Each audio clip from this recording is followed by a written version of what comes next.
more on the battery charging and a little bit about my story. Growing up mostly in South Florida and South Louisiana, I was pretty active. I loved roller skating and I was a little on the skinny side. Well, probably a lot on the skinny side, actually. I had some allergy issues in elementary school and it actually followed me through till adulthood. I ended up finishing my degree in the Dallas-Fort Worth area so I could find a good job prospects when I graduated. And I've been working full-time in IT since I graduated. Now more in the product management side. But there is a level of stress in my busy life with work and, balancing mother, family, all that kind of stuff. It's a concern. So fast forward to around 40, I had a breast cancer scare. Luckily, it was negative. And I also was feeling tired and had some brain fog. I had some trouble staying on task, and my sleep was not the best. Not getting my 8 hours, 7 even. That is when I ran some tests and determined that there was hypothyroidism. Hypothyroidism. Say that 3 times fast. So my doctor put me on medication to keep my thyroid charged. I saw improvement. And then there was the tired, foggy, brain fog feeling again. Dosage increased several times over a few years. Then I asked my doctor for a more natural alternative. He had me on yet another prescription. I took it for a short while and then I got just concerned even about that one, side effects.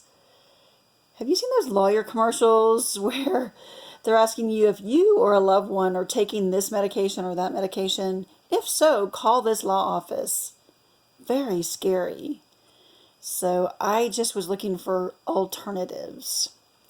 So through all of this, weight loss became more of a goal. It was not easy. I realize as I'm getting older, that's part of it. But other part was my thyroid. So I went to a class and I learned about essential oils. I really wasn't aware of them. I remembered a class, maybe in Sunday school and, obviously the baby Jesus saying, the wise men are bringing him frankincense and myrrh, but that was back in biblical times. Is anybody even using them now? I guess yes. So during the class, they kind of told me, oh, you get half off your oils in the starter kit. It was like a huge selling point for me because I'm very frugal. So that was very beneficial to get such a great deal and to really start seeing if something would work for me in a more natural standpoint. Calming, it definitely seemed to support less stress, and I've been able to get more, like maybe 7 to 8 hours of sleep. So I took the Young Living Thyroid supplement to my doctor, and I had him look at it. There was nothing on there that he saw was harmful.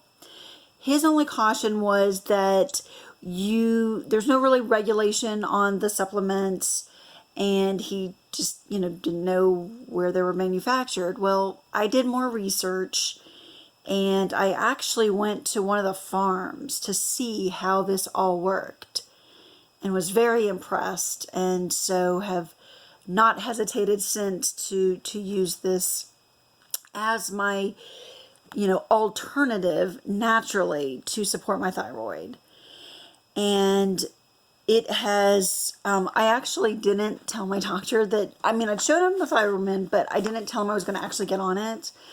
And I did. So I started taking it, and then my next test, it actually showed that everything was fine. So my thyroid is fine, it's natural. So I did end up telling him that I started on the Thyroid. But I just wanted to see what the test results would come back. So, anyway, and I've had several tests since then, and everything looks good.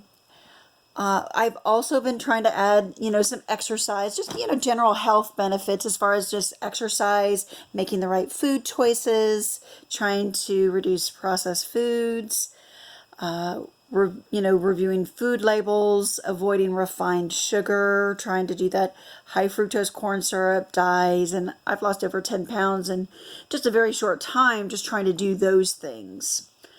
But now focused also continuing on my thyroid, trying to limit the gluten, soy, dairy, trying to eat 2 Brazil nuts a day, and they are rich in iron and selenium, and those are very good for your thyroid. I also added a water filter in the shower to help with chlorine, limiting the chlorine. And according to thyroid.org, more than 12% of the U.S. population will develop a thyroid condition during their lifetime. An estimated 20 million Americans have thyroid disease, and up to 60% of these have no idea that they have the condition.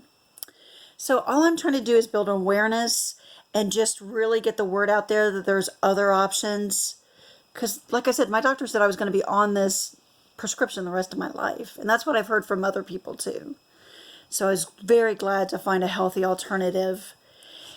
So if you have any of these symptoms or several of these symptoms like fatigue, increased sensitivity to cold, constipation, dry skin, weight gain, puffy face, hoarseness, muscle weakness, elevated blood cholesterol level, muscle aches, tenderness, stiffness, pain, stiffness, or swelling in your joints, heavier than normal or irregular menstrual periods, thinning hair, slowed heart rate, depression, impaired memory, or an enlarged thyroid gland, the goiter, I should say. I would suggest getting like a full panel done, for the thyroid, just to be safe. And if you think this video was helpful, like I said, I'm just trying to build awareness. Just like the video, subscribe to my channel, and see you in the next video.